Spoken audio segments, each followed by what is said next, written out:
Friends, நம்ம வீடியோக்குள்ளே போகிறதுக்கு முன்னாடி இது வரைக்கும் பிரிட்டி கேர் சேனலை சப்ஸ்கிரைப் பண்ணாதவங்க சப்ஸ்கிரைப் பண்ணிக்கோங்க. அப்படியே பக்கத்தில் இருக்க பெல் ஐக்கானை ப்ரெஸ் பண்ணி ஆல் அப்படிங்கிற ஆப்ஷனையும் கொடுத்துக்கோங்க.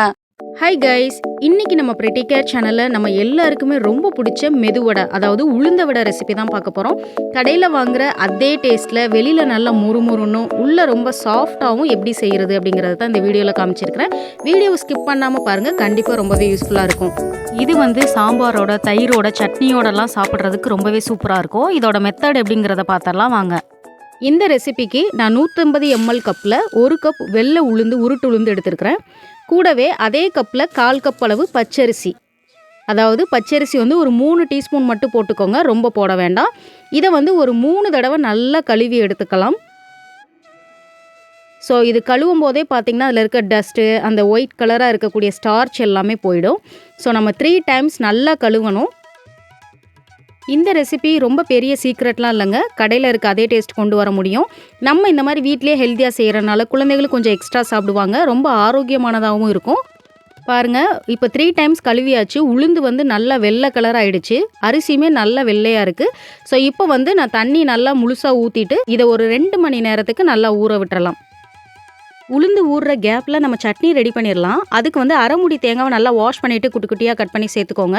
கூடவே 2 பச்சை மிளகா, 2 பல் பூண்டும், கொஞ்சமாக பொட்டுக்கடலை சேர்த்துக்கோங்க. அப்புறம் கருவேப்பிலை, கொத்தமல்லியை ஃப்ளேவருக்காக கொஞ்சமாக வாஷ் பண்ணி சேர்த்துக்கோங்க. கூடவே கல்லுப்பு சேர்த்துக்கோங்க. 1 துண்டு இஞ்சி, இதை மட்டும் சேர்த்துக்கோங்க. இப்போ நல்லா கிரைண்ட் பண்ணி எடுத்தாச்சு. அதை ஒரு பவுலுக்கு மாற்றிடலாம். தேங்காய் தான் அதிகமாக இருக்கணும், பொட்டுக்கடலை கம்மியாக இருக்கணும். ஸோ அப்போ தான் டேஸ்ட்டு நல்லாயிருக்கும்.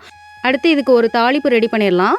ஸ்டவ்வில் ஒரு டட்கா பேன் வச்சுட்டு கொஞ்சமாக ஆயில் ஆட் பண்ணிவிட்டு கடுகு, உளுந்த பருப்பு 1 டீஸ்பூன் போட்டுருங்க. நல்லா கடுகு பொரிஞ்சதுக்கப்புறம் கருவேப்பிலை போட்டுட்டு இதை தாளிப்பை நம்ம அரைச்சி வச்சிருந்த சட்னியில் சேர்த்துக்கலாம். இது தனியாக இருக்கட்டும்.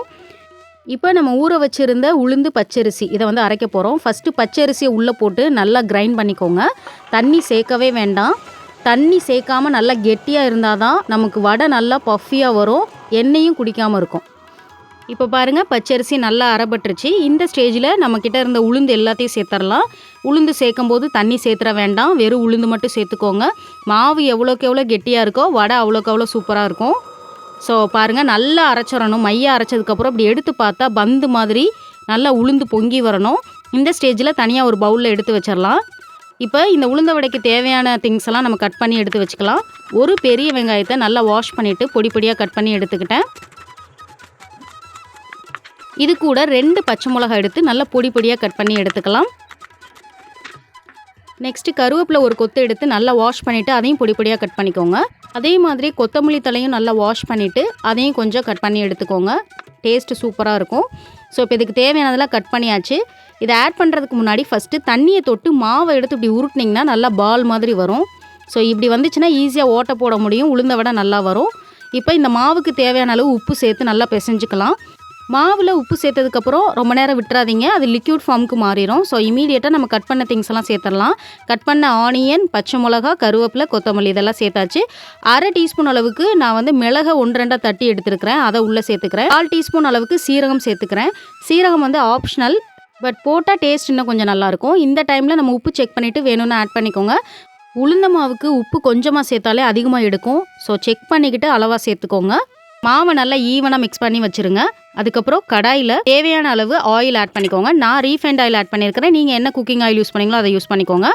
எண்ணெய் காஞ்சிருச்சான்னு லைட்டாக மாவு விட்டு செக் பண்ணிக்கலாம். இந்த மாதிரி ஒரு பவுலில் வாட்டர் எடுத்துக்கோங்க. கையை நல்லா டிப் பண்ணிவிட்டு இந்த மாவை எடுத்து நடுவில் ஓட்டை போட்டோன்னா சூப்பராக வரும்.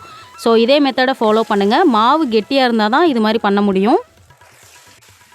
ஸோ அடுப்பு எண்ணெய் காயிற வரையும் மீடியமில் இருக்கணும். எண்ணெய் காஞ்சதுக்கப்புறம் மீடியம் ஃப்ளேமை விட கொஞ்சம் குறைச்சிருக்கணும்.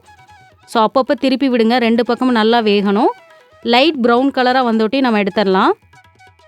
பாருங்கள், இப்போ வடை நல்லா வெந்துருச்சு, பார்க்கவே நல்லா கிறிஸ்பியாக ப்ரௌனாக இருக்குது. ஸோ இதே மாதிரி அடுத்த பேட்சஸ்லாம் போட்டு எடுத்துடலாம். உளுந்த வடையை பொறுத்த வரையும் நம்ம எண்ணெய் நல்லா முங்குற அளவுக்கு ஊற்றணும், அப்போ தான் நல்லா வரும். ரெண்டாவது இன்னும் கொஞ்சம் மாவு எடுத்திங்கன்னா இன்னும் நல்லா பெருசாக பொசு பொசுன்னு வரும். நான் கொஞ்சம் கொஞ்சமாக எடுத்து போட்டிருக்கேன், அதனால் இந்தளவு இருக்குது. ஸோ பாருங்கள் எவ்வளோ ப்ரௌனிஷாக கிறிஸ்பியாக இருக்குன்னு. டேஸ்ட்டுமே அவ்வளோ சூப்பராக இருக்கும். கண்டிப்பாக ட்ரை பண்ணி பாருங்கள்.